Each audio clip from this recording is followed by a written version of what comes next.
Hello and welcome back to the fourth series of the Optimizing Human Performance podcast. I'm Martin Jones and my guest today is Ash Alexander-Cooper. During a 3-decade career, Ash served as a helicopter pilot, an airborne jungle warfare and counter-terrorism specialist, and spent 7 years deployed in some of the world's most challenging environments. Since retiring from the military, he's focused on leadership and resilience, and as Ash explains, resilience isn't something that you're born with, it is forged through experience. The kicker about resilience is you have to go through hard things to be able to build up the resilience to be able to cope with the next thing. If you've never struggled with anything physically or mentally, when you do suddenly get challenged by something tough, you don't necessarily have the tools or skills or experience to get through it, and that makes it a lot harder. We also explore the role of courage and why growth only happens when we're willing to step outside of our comfort zones and move through fear. It takes courage to be able to face your fears and get through them, but courage does not mean that there's an absence of fear. It's a choice that you are willing to go through that uncomfortable fear stage to get to a place where you can do the things that really matter and grow and learn. If you can just find a way to move through the fear zone, that's when the really exciting stuff happens. Beyond resilience, we get into leadership, what it takes to build high-performing teams, and why the best leaders don't control, they empower. I remember one particular leader in the military who said, right, the only guidance I'll give you on the left of arc is don't invade another country, and on the right of arc, please don't create an international incident. And although that was said sort of in jest, what I took from it was, I trust you to use your judgment to work out what the best thing to do is to support that particular mission. Hi Ash, welcome to the Optimizing Human Performance podcast. How you doing? Good, thank you. Thanks for having me. No worries, it's my pleasure. I'm really looking forward to getting into some of your experiences and some of your stories. Before we do that, can I throw it straight back to you to give the listeners an introduction, tell us who you are and what you do? So I'm Ash Alexander-Cooper. I have had a fairly random / eclectic career, let's say. So I started life as a musician. I then got very heavily into sports and was lucky enough to represent my country in 3 different sports, and then had a fairly lengthy career accidentally in the military. Meant to join for 3 years, ended up doing 22 regular years and another 6 reserves. And since retirement from active duty military, I work in technology and strategy and strategic sort of geopolitics stuff. And at the moment, working for a counter-drone airspace security company, which is obviously fairly topical given what's going on in the world. It's awesome. I think you're the first person who has been on top of the pops and represented the country in a sport. So you're unique for our audience in that respect. Yeah, I think we were number 3 on top of the pops, which is that's back in the day. Can we start at the beginning? I've read your book, Mindful Soldier. It's an excellent read, and you start off with stories of your upbringing, and I think it's fair to say that you had a relatively challenging early life. Can you just tell us a little bit about some of that and how that's maybe shaped the rest of your career and your thinking? Yeah, absolutely. Well, I'll firstly say that I didn't really mean to write a book. It was fairly accidental. I ended up effectively being bullied by friends and clients and colleagues saying you've got to write some of this stuff down because of the things that they'd heard that I'd kind of gone through from childhood through to adult life. In terms of the childhood stuff specifically, I didn't really think about it very much until I started writing, and then realized how much actually the way that I've lived my life and the way that I am now in terms of always needing to do more and spinning many plates. I'm never sort of doing just one thing at a time. A lot of it does stem from, I think, those early childhood experiences. The instability of having a fairly rocky or tumultuous family life at home meant that nothing was ever really stable or certain. So it meant that I was always in a bit of a hurry to do more things in case that opportunity went away. And that's sort of how I guess I've ended up living my life. So although it wasn't really a cathartic experience per se to write the book and write the childhood aspects of it, I thought it was important to go to that part of my life to sort of frame what came next, because the more I've looked into and studied neuroscience or neuropsychology, it's very clear that those childhood experiences do frame and shape the way that you develop, your brain develops over time. And I think it's probably played a bigger role in my life than I perhaps gave it credit for until I'd written the stuff down and spoken to Dr. Jess Miller, who's the neuropsychologist who I co-authored the book with. Can we do a bit of a deep dive? So you mentioned the instability. What was it in particular that was challenging? What did you a number of things really. My first childhood memory is of my father taking an overdose and our dog dying on the same day. Yeah, my father was a manic depressive alcoholic, which is not a great combination, not least because if you do have manic depression, generally all the drugs that you are prescribed to treat that illness or condition say strictly no alcohol. So if you're an alcoholic, it proves to be fairly challenging. So there was always this tension. Our childhood was therefore sort of cyclical in terms of these episodes or events that would happen periodically. And for me, because I was a musician, as you mentioned, on top of the Pops fame or not in infamy, be in the choir as I was in Winchester, as a cathedral chorister, you had to board. So from age 8, I had to go off to school and live at school because of the sort of rigors or the schedule that we had to live with to perform in the cathedral, as well as doing our schoolwork and stuff. And it became quite clear quite early to me, even age 8, 9, 10, that many of the episodes were triggered by me coming home. So there was always this sort of a guilt, I guess, that me coming home in the school holidays was going to likely cause drama for my mum and my sisters. And so that kind of, again, started framing that home was not a safe place and I should try and avoid going home if I could. And that, on the plus side, that meant that I've been very lucky to have a number of very close friends, and those friends became more family than my family in some ways because I was spending more time with them, and they were the constant and the stability that I wasn't getting from my childhood home. That's really, really interesting. I mean, it's a sad story, really, when you think of it objectively. But I guess the positive, there's things have come out of it, and I guess I'm interested in how you if it's the right phrase to say, you found refuge in sport and you found a refuge in other things like the music. Can we look at that for a little bit? What was it like, so in terms of that performing at that level? It was refuge in the team, I think. Whether it was a sports team or the choir, it was the fact that you had people around you that were doing something at a high level. I was very lucky, as I said, to represent England and Great Britain in different things. So people at the top of their game, and I was always not quite as good as most other people, so that was always quite good for me to always be pushed, because I was always trying to be better and keep up with those who could run faster or row faster or whatever, or play rugby better. But that security and safety in the team, and that the trust that you can build with your teammates and your friends in that environment was absolutely fundamental in terms of framing how I think about relationships generally for the rest of my life, and that trust and the shared understanding and the fact that you would do anything for those people and they won't let you down was probably the biggest thing I took away from it. But as you do as a kid, when we were performing internationally, when we sang in New York, we did the world premiere of an Andrew Lloyd Webber thing called the Requiem, and that was streamed live this was back in the mid 80s, so it's quite a big deal. This was a live TV broadcast, or a telecast, I think as it was called at the time, to 60 different countries around the world, and we're there just standing on stage singing away without I don't remember being at all nervous, because you just don't have nerves as a kid. So I guess that was probably quite a good grounding as well for the rest of my life, that having been on a world stage, literally doing stuff where it was live and you didn't have the opportunity to mess up, or if you did, it was going to be very, very obvious. That was something that I think I've been very lucky to have experienced, because I don't generally get nervous about things that for others might be quite a big deal. It's kind of like, just take it in your stride. We're all human. If it goes wrong, it goes wrong. Just pivot, adapt, and carry on. Yeah, those experiences mean that you exposed to the stress, you exposed to things so many times, it just becomes normal. I think that when I'm talking to people who sometimes have performance anxiety around maybe public speaking, I always say exposure to these things is one of the ways that you can help manage those feelings. So I guess from an early age you had that exposure. 100%. I mean, speaking, I do quite a lot of speaking, but it comes in fits and starts because it's not my main thing. I do it when I'm asked, and you do get rusty. It's like anything, training for an event. Your muscle memory and your just the smoothness or the ease with which you can impart the knowledge that you're trying to help share, or the stories you're trying to tell. The more you do it, just the more familiar it becomes. And, you do I certainly recognize that after a period of, 2, 3, 4, 5 speeches fairly close together, it just becomes second nature. But that first one, after a bit of a break, you're kind of sweating and your heart rate's going because you don't want to mess it up, particularly if people are paying to hear the stories. Yeah, I know what that feels like. Yeah, I've definitely experienced that myself. Can we move through a little bit? So now, you've gone through your schooling, you've experienced those things. At what point did you think about the career in the military? Was that something that you'd planned for a long time, or did it come around in a different way?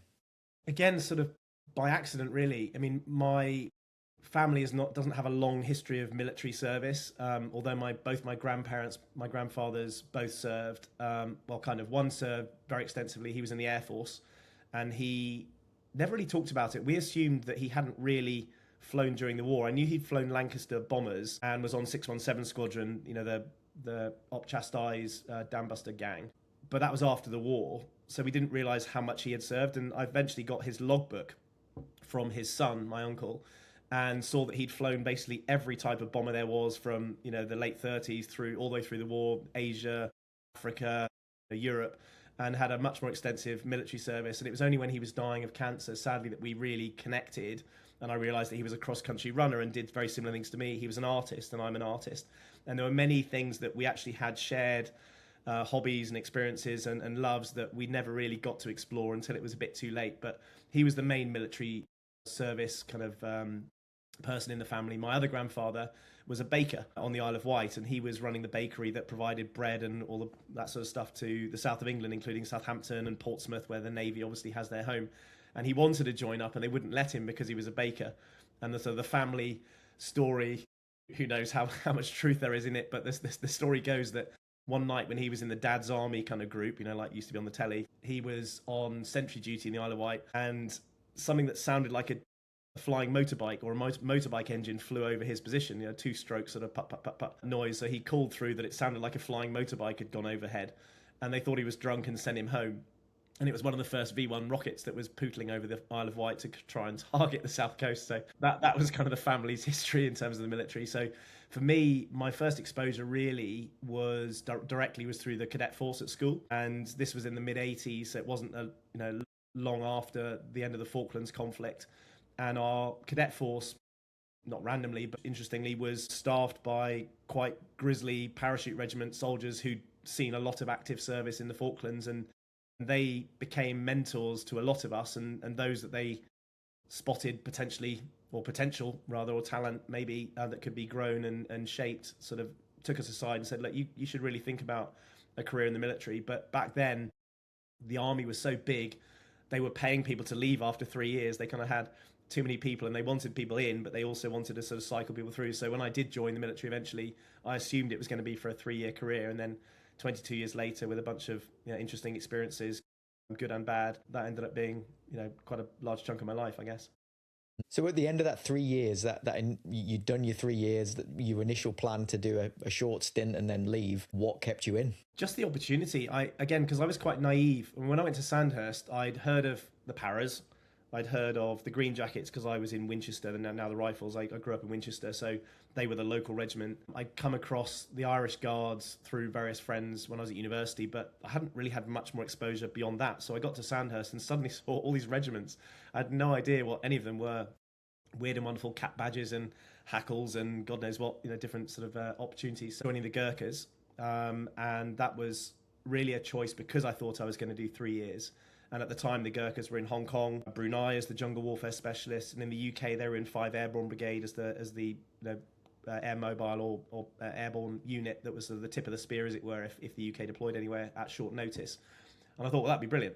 If I do 3 years, the chance of learning a language, doing a bit of travel, doing jungle warfare, and you could also go to Northern Ireland and get that experience. I thought that'd be amazing to cram all that in 3 years. And 3 years went by in a flash. I wasn't ready to leave, and so I decided to try my hand at flying, and went off and did another 3 years flying counter-terrorist helicopter stuff. And then again wasn't ready to leave, and moved into more sort of specialist roles and lots of deployments with NATO and American units, as well as a stint in the MOD doing strategy, and a stint in our joint operational headquarters doing again sort of specialist advisory stuff on certain types of operations. Yeah, so I wouldn't change anything for the world. And I think the fact that I didn't have a plan was probably why I enjoyed it the most, because there was not a career that I had in my mind's eye that I needed to do. It's like, I'll keep staying and keep working hard and do as good a job as I can while I'm enjoying it. And that ended up being 22 plus years. I love that. I think there's a lot in that. My career, I've always tended to do about 3 or 4 years in one place, and then I always get a bit of itchy feet and want to move and do something else, like find a new challenge. So I can empathize with some of that, the desire to do things maybe a bit differently and see what the future holds. So yeah, it sounds familiar. In your book, you start off with a story of an ambush that you talk about, an experience that you had relatively early in your career. Can you tell us a little bit more about what that was and maybe how that shaped your thinking around things like resilience or how to respond to these stressful moments. Yeah, of course. So in the military, as I think most of your listeners will appreciate, you do a lot of training. You're always training for the day where you have to put your fighting skills, as it were, into practice. And what I learned on that day, it was a Halloween in the early 2000s, that no matter how much training you do, as realistic as that training is, until you get in your first big gun battle, and in my case, get shot a couple of times and hit with a couple of grenades and lose colleagues, it's hard to recreate that until you're in it. And so for me, we stumbled across a group of fighters in a building that looked like it was empty, and we'd already achieved our mission. This was working with a coalition partner. We'd already actually achieved our main mission, which was to try and find a bomb maker that had been causing a lot of chaos and carnage in that country. And we just thought we'd clear the rest of the street because there were lots of buildings there that we might find something else, other evidence or other things. And it was a building that my team and I entered, or the compound rather, that looked like a derelict or a building under construction, let's say. And then we were hit with a wave of, as I describe in the book, I call it, bees, a swarm of stinging bees. And 4 of us were hit non-fatally. One was hit fatally, sadly. And that was shocking. For me, as I describe in the book, I thought I was pretty resilient, not least because of my childhood and my sporting experiences meant that I put my body on the line physically and mentally, but in a different way. But once I was hit and found myself kind of on my arse, having been knocked backwards with a couple of bullets, one in each leg and that kind of stuff, and some grenades, shrapnel on my legs on the back, that was quite shocking. And my brain wasn't ready for that. It was a whole other level of trauma or experience that my senses were just overwhelmed. And I don't mind admitting, and I obviously do in the book, that everything just happened too fast. My brain could not keep up. I was not yet a commander or a leader experienced enough to just take it in my stride. It wasn't many years later, with many more of these kinds of things under my belt, where for me time slowed down. But in that first incident, that was my first big gun battle. I mean, I've been shot at numerous times previously, but not really effectively. This was, it was effective fire. I wasn't good enough then, and I just had to reconcile then and even now that this stuff takes time. But it reinforces how important training is, and trying to make training as realistic as you can. It's so important, because if you don't try and create the same level of stress and anxiety and pressure, you won't have the muscle memory on which to rely when it happens for real.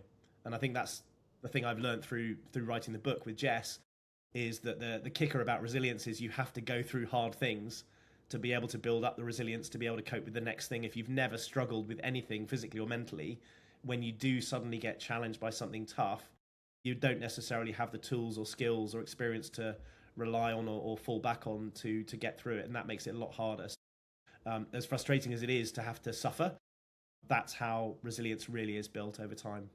Yeah, I can see that. And when I was reading that chapter in the book in particular, it made me think about, we call it like a person situation interaction. So there are personal factors, there's bits about who you are, your personality, your temperament, the skills, and those things interact with what's happening in the moment, which means that some people can be very robust in certain situations and not in others. And over time, those experiences are almost filling that personal factors bucket. You're shaping the person you are, so that when you're then coming into those situations and interacting, you start to learn a certain type of behavior. Yeah, I mean, obviously you don't think about it like that in the moment. Sure. But looking back, I can definitely see sort of different phases of that entire incident. In that first wave of bullets clearly was the most shocking and the hardest thing to deal with. But once we'd managed to extract, after my teammates got slightly fed up with me because my legs with bullets in them weren't working very well, and I kept falling over, so they had to come back and get me while the enemy was still shooting. But once we got around the corner and sort of had a condor moment, as the advert used to say, and put on field dressings and tried to stem the bleeding and all that sort of stuff, then it doesn't take very much of a kind of a breath and a pause to reset and get ready for the next thing. So although as it was really shocking, it was probably about 2 minutes or 3 minutes of absolute chaos before it then became more steady, if that makes sense. But my overwhelming memory or abiding memory is that chaos of those first moments, because it was just so shocking. But thereafter, I clicked back on and trying to control the aircraft that are trying to bomb the building and stuff, because we knew we had people still there. So you do then, the training then did kick in, but it was just that shock of the first attack. But as I said, not very many years later, when stuff's going bang everywhere and bullets are flying, it didn't bother me at all. You do get conditioned to it, and it is just conditioning, like in a sport. You just have to condition your body to know what is likely to come and know that you have the tools and the skills. And later on in my career, I absolutely felt like I was the right person at the right time. And that, it's not you don't have a very long life if you only feel like that you're the right place at the right time when everything's going wrong and bullets are flying and bombs are going off. But that was quite comforting to know that those experiences did take me to a point where I became a much more useful leader for teams. And I could see in my teams others who, for them, it was their first experience, and they were the ones with the big wide eyes kind of going, what do we do now, boss? And that was quite good to know that you could add value. How do you, if you were trying to help somebody who might be, maybe they're thinking about a similar career path, and they might be wanting to go into a role where they're exposed to danger, to threat, but they've never experienced it before. Like, they've maybe played some sport, they've maybe been in a Green Army role where they've not deployed that much. How do we expose people to these pressure situations without shooting at them? Is there a way of developing people's response to stress so that when they are exposed to that extreme danger, we're at least pushing them a bit further forward than, in terms of their ability to adapt, than they might otherwise be able to do? Have you got any thoughts on that? Yeah, so I think of this as two sides of the same coin, mental on one side and physical on the other. And I remember when I did a fairly arduous course early on in my career, P Company, that I'm sure many of your listeners will be familiar with, to become an airborne soldier.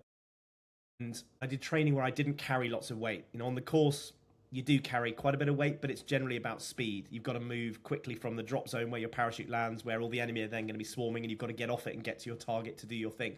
So unlike other courses that are also arduous in the military, where the weights get a lot harder or bigger, this one was, you're carrying weight, so you're stressing your body, but it's about speed.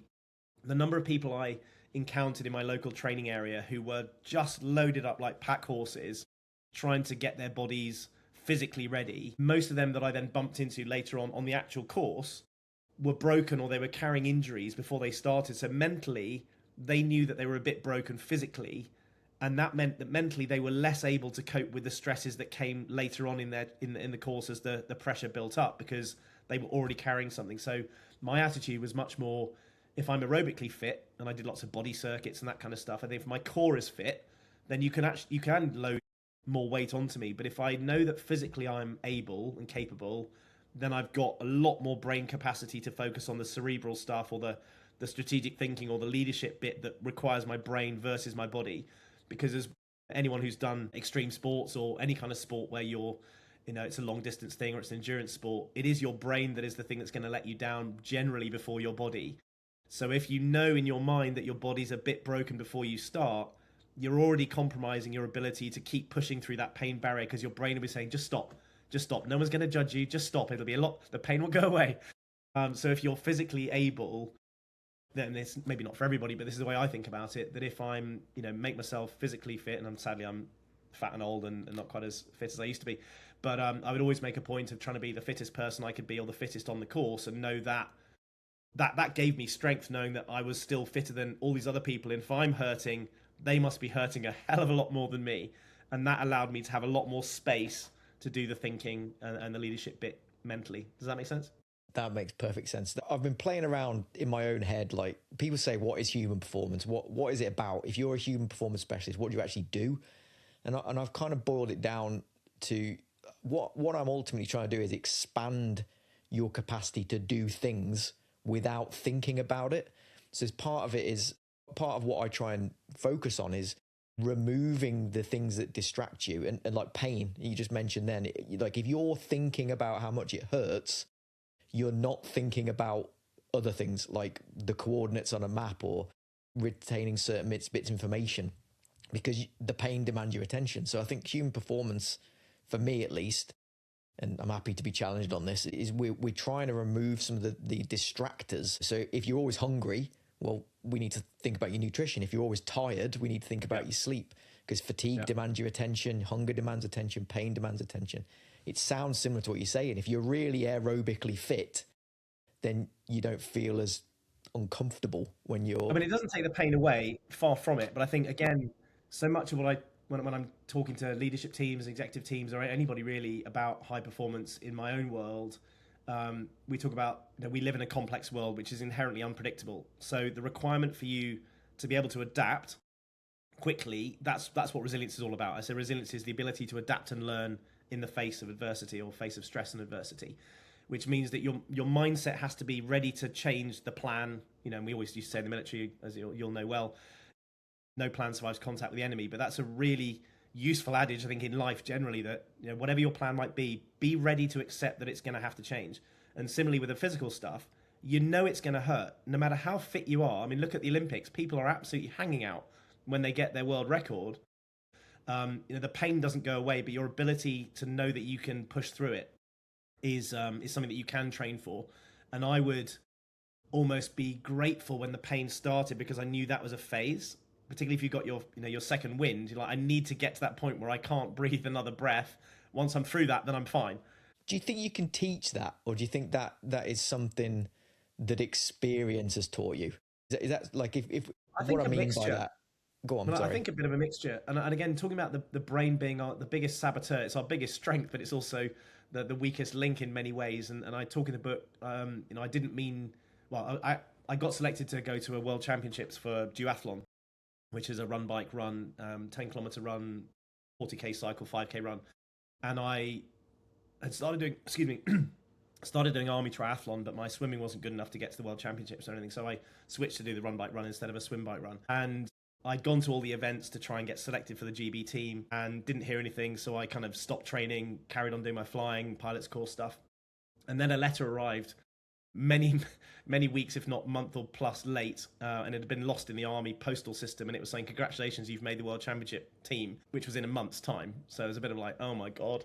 So I had a bit of a panic fitness training session to try and get there. The point of mentioning this is that when I arrived in Calais, which happened to be the day after my pilot's course had graduated, so I'd had a few drinks, hadn't had a huge amount of sleep because I had to drive to Dover and get the ferry to Calais, turned up in Calais, couldn't find anywhere to have any breakfast because I just found one stale croissant from a patisserie that was open from the day before. Struggled to find my bike. I mean, everything was, the preparation was awful, but I stood on the start line and I had the race of my life because I'd given myself permission to not feel, there wasn't so much self-induced pressure that would normally be there if I'd had the most immaculate preparation. The following year, I made the World Championship team again, and I'd had all the notice and I'd done all the training, and I actually, placed lower than I had when I was a bit hungover, quite hungry, hadn't slept, because my brain said, what could possibly go wrong? And I had the race of my life. So it's weird how the brain works. That gave me permission to just be a bit easier on myself than I would otherwise have been. I wonder what sports nutritionists listening to this would be saying to that about get nicely boozed up and eat a stale croissant. That could be I've done similar new advice. Stuff.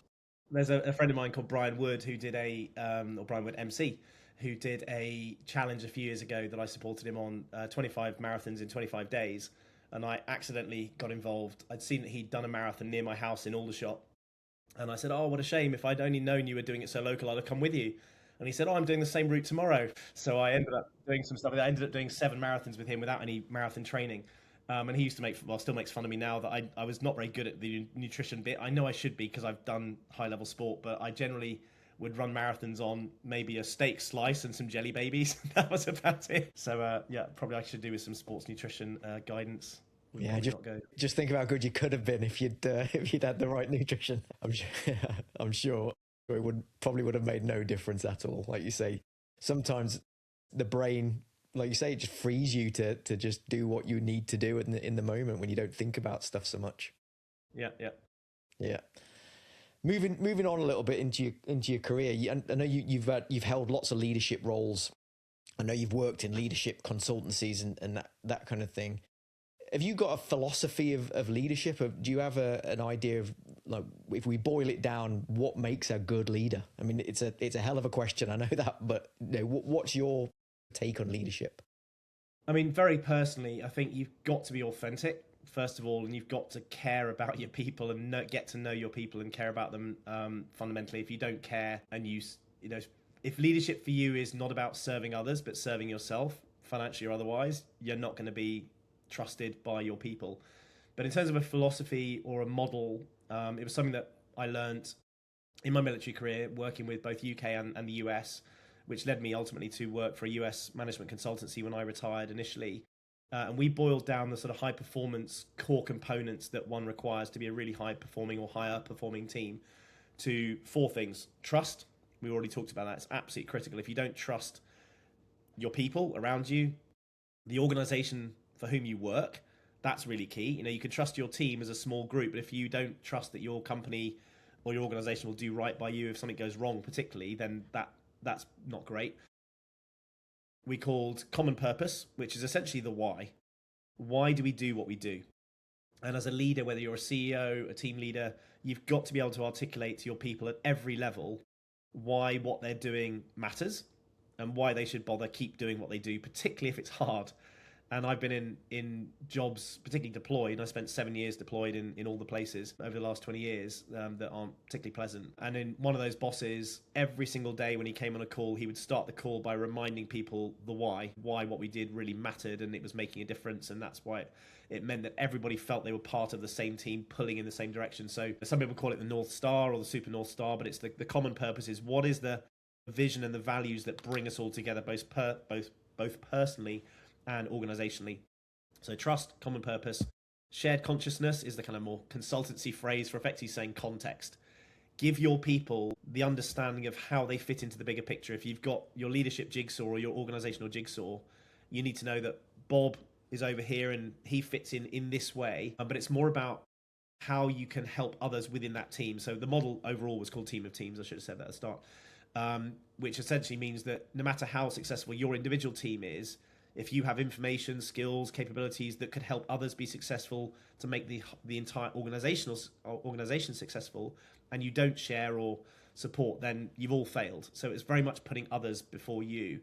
And so shared consciousness is explaining the context to your people and inculcating in them that if they have information that could be useful to others, share it. If people don't want it or don't need it, they'll tell you to stop sending it, but don't assume that people don't need what you know. Otherwise, you may be preventing them from being as successful as they could be in their role. And then finally, if you can get all those three things right, it's all about empowerment. You're going to be far more successful if you can empower your teams. Trust them to know the right thing to do. If you've hired good people, don't then treat them like children and tell them what to do and how to do it.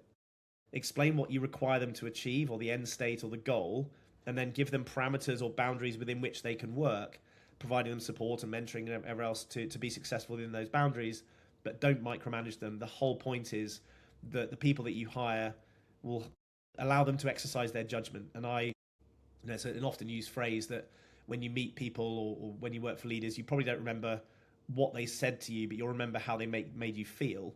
And I remember one particular leader in the military who deployed me somewhere, and I was sort of the vanguard of a small group that was going to a country.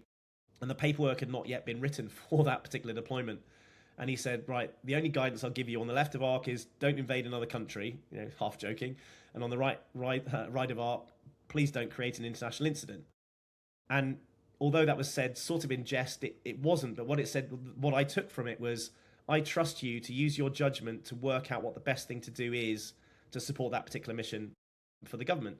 And that feeling was so powerful and it lived with me for the rest of my career. And I try and do the same thing for other people, even if they are more junior than perhaps the role says they should take on this particular task or, whatever. Just give people the chance to show you how good they are and then support them to be successful. And you find very quickly that culture of feeling valued and listened to and able to influence the outcome is such a positive one, and it cascades really, really fast across entire organizations. So a fairly long-winded way of saying, team of teams, trust, common purpose, shared consciousness, and empowered execution. And the most successful teams I've been in, whether you think of it in those terms or not, when I go back and look, whether it's a sports team or a work team, those components absolutely are there front and center. Yeah, I can see that. I think some of the teams that I've worked with and worked in, that resonates. I can see those things coming out in the more successful teams. When it comes to trust, one of the things that I'm sometimes challenged with is there are certain roles where you're sometimes literally parachuted in. You're dropped into a team where you don't know anybody else.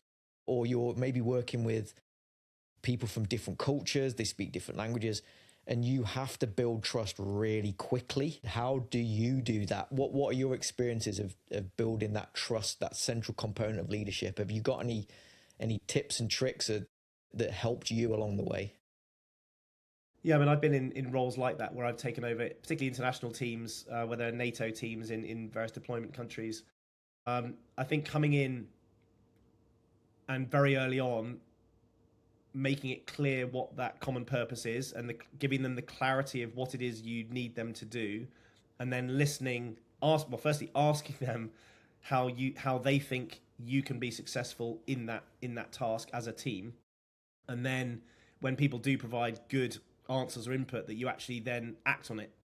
And again, example I give is one US commander that I worked for many years ago, who would spend one day a week traveling to all the outstations that were part of his network. And it may be that he went once in his entire deployment, and he'd sit down with fairly junior people, unscripted, which caused his team to panic a lot, that soldiers would say things that they shouldn't. And he would ask questions such as, if I told you that you cannot go home until we win, what should I do differently, or what should we do differently?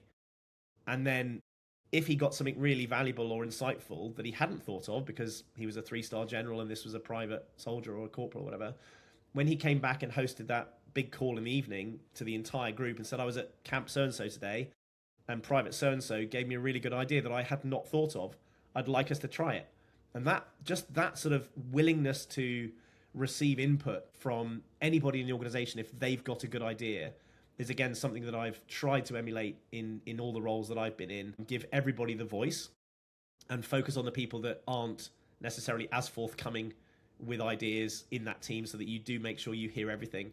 But ultimately, you're still being paid to be the leader and to make the decisions, but you've got to demonstrate that you're willing to listen to all the inputs, and then you make the judgment call and then tell people how we're going to go forward to be successful. But it goes back to what I said as well at the beginning, that you've got to be authentic in that leadership, admit when you don't know something, and then rely on those people and hire good people around you who are the experts, because you can't possibly know everything. And they don't expect you to know everything, but they do expect you to exercise judgment and leadership and make decisions effectively and quickly for them, so they can all be successful. Does it play out in the same way I know you've sort of talked about these complex systems or these complex environments. Sometimes what I get pushed back and say, well, you can't ask people's opinions because it's too dangerous, or it's too complex and they won't understand. And that almost some leaders will try and apply different styles of leadership based on the complexity of the problem. What would you say if you were challenged with that sort of thinking? I think it's dangerous to think in that way, because effectively you're saying these people are not clever enough to understand the complexity that I can understand as the leader. Now, if they don't understand it, it's probably because they haven't been given the information to be able to make sense of it. So again, that comes back to you as the leader to be able to find a way to impart the knowledge to them so they can make informed decisions, and give them the context about how they fit in from the strategic to the tactical. And I've seen this play out, in real life, that even if I was a tactical commander or a tactical team within a much more strategic organization, by hearing every day the boss saying, right, this is what we are doing and why it matters, and I've just come off the phone to the Prime Minister or the President or whatever, and they are worried about this, this, and this, even though that's in most cases, many levels above my pay grade, just knowing that was a factor in the conversation meant that I would probably just bear that in mind when I did my tactical actions, knowing that tactical activity could have strategic consequences if you didn't do it correctly. So I think don't assume that people won't understand. Yes, in some cases people don't need to know it if it's completely alien or divorced from their role and you don't want to distract them. But at the same time, it's on you as a leader to make sure that you give them all the information that might be relevant, because again, good ideas can come from everywhere, and don't limit that. Love that. I think that's an answer I would have liked to have given. The way you've just articulated is better than sometimes it can backfire. I remember that I gave a set of orders once. When I was in the Gurkhas, nobody questioned anything generally, when they do now. But it was much more traditional military. And then I've been in other joint units in Afghanistan and other places with NATO, where there was very different cultures all working together. And I remember giving a set of sort of orders or a mission once and finished and expecting everyone to go, yeah, cool. And then someone piped up, that's a shit plan, boss. Okay, good. Why is it a shit plan? You can say that, but you've got to come up with something that explains why we should adjust it to how you think it might be better. So I'm all, I'm open, always open to challenge, as long as it's constructive. There will always be those that might just, it's their job to just be negative. But if somebody's got an idea that's going to help us be better, I want to hear it every day of the week. Get it out there and let's make sure we can rapidly adjust and adapt to make sure we will be successful. Yeah. There's a phrase, you could argue it's a buzzword, this thing called psychological safety. I think you see it a lot at the moment. For me, what you've just discussed there is the essence of what psychological safety is, that people are comfortable to say, I don't agree, and this is why I don't agree. And I think that leadership style facilitates psychological safety. We call it autonomy supportive leadership, or sometimes transformational leadership, where you can talk to people in a way that enables them to understand the why. Like, there's transparency in your decision making as a leader. This is what we're doing and this is why we're doing it. And that enables people to say, you've missed something, you haven't seen that, you need to understand a little bit of the context that you don't understand yet. I think that's the essence of psychological safety for me. Yeah, and it's not necessarily comfortable. As a leader, you open yourself up, being open to challenge, genuinely open to challenge, and giving people that safety environment or safe environment to challenge you constructively is challenging for people. A lot of people do not like it. And again, I've worked for a couple of leaders. I stayed in this particular country for the entire time, and there was a changeover of senior generals. And one of them was completely open, genuinely, my door is always open, challenge me, let's make sure we can all be collectively the best we can be. And then the next general who came in was really uncomfortable with how exposed that was. And he suddenly put in place many layers of, that idea's got to go through that person, and it goes to the chief of staff, and the chief of staff will bring it to me. And by the time it got to the general, it had lost all its richness and value and missed the point. But he was not comfortable as a leader to be challenged because that wasn't a world that he came from. And I think we were less effective as a result. Yeah. One of the things I loved about your book is the sections at the end of each chapter where you kind of bring some of the things to life about what to do next. And I think you've created a toolbox of resilience, of whatever you want to call it, but it's this toolbox. With your experiences and the reflection and writing the book and collaborating with Dr. Miller, what are the top tips, do you think? If people haven't read the book yet and just want a few tips and tricks in terms of how do you help people manage these high stress roles or high responsibility roles, what's your main takeaways? Well, just to give people a sense of what the book is about. So it's all about resilience. It's not a military book. There are some military vignettes, like being shot, because that was quite traumatic, as I'm sure you'd appreciate. But it covers a lot of other ground, from the childhood trauma, as we've already discussed, imposter syndrome, resilience under pressure, the power of community, relationship breakdowns, loss, grief, charity, and a bunch of other stuff in between. And I use some of my lived experience to be very open in sharing some of the good, bad, and the ugly that I've experienced, and the not necessarily lessons I've learned, because I'm still learning. But what we then did is that Dr. Jess takes those lived experiences and then helps explain what's going on in the brain. Because it's so frustrating if you have gone through something tough and you just want to move on, but you're struggling to move on in some cases. And she, in very easy to understand language, will explain, well, the reason you can't is because your brain processes this kind of trauma or this kind of information in this way. It cannot physically do both of these things at the same time, which is why it will take time. So to answer your question more directly in terms of the takeaways, is that after we do that at the end of each chapter, thematically, there are some practical exercises that all of us can do. And they are so simple and can take, in some cases, 5 seconds to do the thing that might allow you to reset. One of them is called stop. Very simple exercise. It's stop, take a breath, observe, proceed. And that could be as simple as, like when I was shot and we got to the point where we were trying to bandage each other up and stop leaking blood everywhere.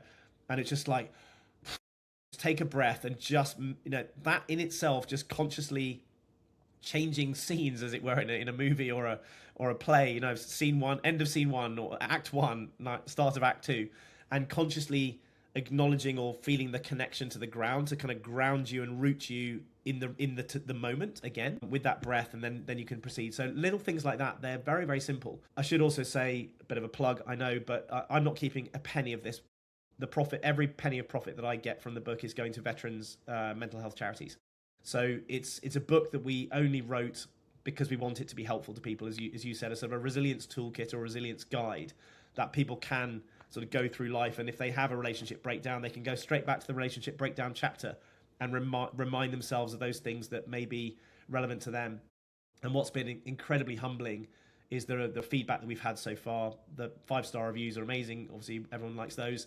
But more importantly, actually, are some of the point-to-point DMs that I've received through whether it's LinkedIn or Instagram or Facebook or whatever social media, with people feeling that they have permission to share something really, really personal. The number of people who've said, I've never told anybody this, and then talked about childhood abuse or a loss or there's something, or as I've had a couple of times now, people who are planning to kill themselves who now aren't, because they can now see to the future with some hope, and they've got tools and techniques that can help them not feel overwhelmed by life that they did before. That stuff is really powerful, and that's kind of what we wanted to do. That we want to help as many people as possible just understand what resilience is, that it's all something that we can build and improve and develop over time, so that we're better able to cope with the challenges of life as they come. And given that we are living in an unpredictable world, nobody knows what that's going to be. But collectively, the one thing we have all gone through, those of us that are still here, is COVID. So that I always try and anchor people and say, if I told you the day before the world locked down that you were going to have to not only keep your job, but grow your business, as well as homeschool your children, and you can't leave the house, and you can't, everybody would have said, it's impossible. There's no way I could do that. But we did, and we got through it. We've got to find a way to bank experiences like that. It doesn't mean that the next thing is going to be the same as that. It'll be a different stress, a different anxiety, a different thing. But just to make the point that you would have said day before, impossible, yet it wasn't. So know that your brain is not necessarily telling you the truth, and therefore we can train the brain to be less of a saboteur and trust what it tells us if we can give it a bit of training and sort of build up that resilience sort of bank account, as it were. Yeah, I think powerful is the right word. I think when I read it, I don't feel like I've had any traumas per se in my life. I've had loss and things like that, and it's like, say, relationship breakdowns and what have you. But there was so much I took away from it, and both personally and things that I'll use with other people. So I think it was a powerful read, and some of the stories very evocative. So kudos. It's a great book. I think it will be one of the top books of the year for me, for sure. Amazing. As we start to wrap up, one thing I just want to offer you is, or offer the audience, is how do they learn more about you? How do they, obviously I'll put the book in the show notes and what have you, but is there a way of following your work or being able to be exposed to any of the things that you're doing at the moment? Yeah, absolutely. So I've tried to keep it simple. So my handle on everything is Ash Alex-Cooper, whether that's Twitter, Facebook, Instagram, all that jazz, on LinkedIn similarly. I do occasionally go on, do TV, radio, podcasts, and that kind of stuff, talking about all sorts of things. I've got a website, ashalexcooper.com as well. So it's very easy to find me, but also, just click on Mindful Soldier and you can find it on all good bookshops globally. It's been out about 6 weeks now internationally. And what's been quite fun as well, people have been sending in photos of where they're reading the book. And we've had everything from Chile to Hong Kong to the Maldives, UK, US, Australia, Singapore, and Malaysia, Philippines, and a lot of places in between. So that's been quite fun to see how far and wide the book's going, and people are taking it on their summer holidays and, all that kind of stuff. So like I said, we wanted this to be as readable for as many people and as big a demographic as possible. And we think we've achieved that in the feedback again we've had, is that it's very readable, it's entertaining, that it's challenging in some places. I think for some people, some felt triggered. Sure. Because it brought up memories of things that they had suppressed, but then, they've shared that with me, that they found that triggering, and then they've shared why. And so if it gives people permission to just talk about stuff that they've not talked about before, that's powerful, I think. But yeah, hearing the variety of people that feel like it's helping them is really exciting, and that's sort of driving us forward to do more.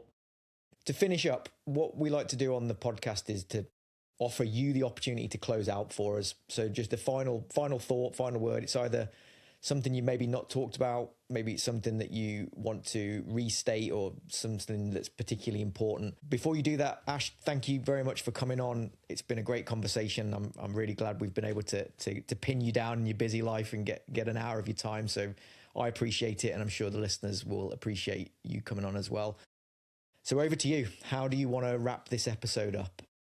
So I think we've talked a lot about resilience and what that means. And for me, as I said earlier, resilience is the ability to adapt and learn in the face of adversity. And the key word in there is adversity, that you have to have struggled or faced something hard to be able to build that resilience.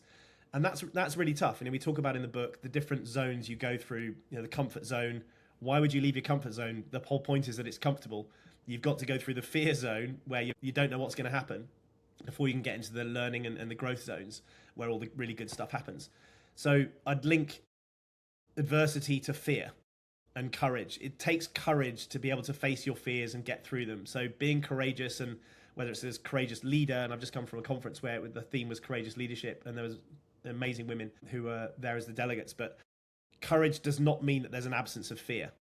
It's a choice that you are willing to go through that uncomfortable fear stage to get to a place where you can do the things that really matter and grow and learn. And many people do turn back when they are scared, when they get to the fear zone, they turn back. But if you can just find a way to keep going, which is what, again, we hope the book will give them, is those tools and skills to build the resilience to move through the fear zone, that's when the really exciting stuff happens in the learning and growth zones.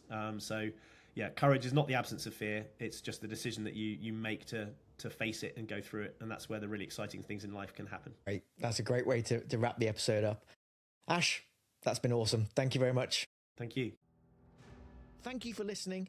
And a quick reminder that The Mindful Soldier is out on Audible in the UK on the 16th of April. If you're interested in evidence-based tools for staying steady under pressure, please consider listening to the book or buying a copy from your favorite bookstore. If you know somebody who'd benefit from this episode, please share it with them. Word of mouth is still the thing that helps us grow this podcast. Finally, if you do have 30 seconds free, please leave a rating and a review on your favorite podcast provider. It helps the show reach the right people, and it really means a lot. Thank you for listening, and we'll see you next time.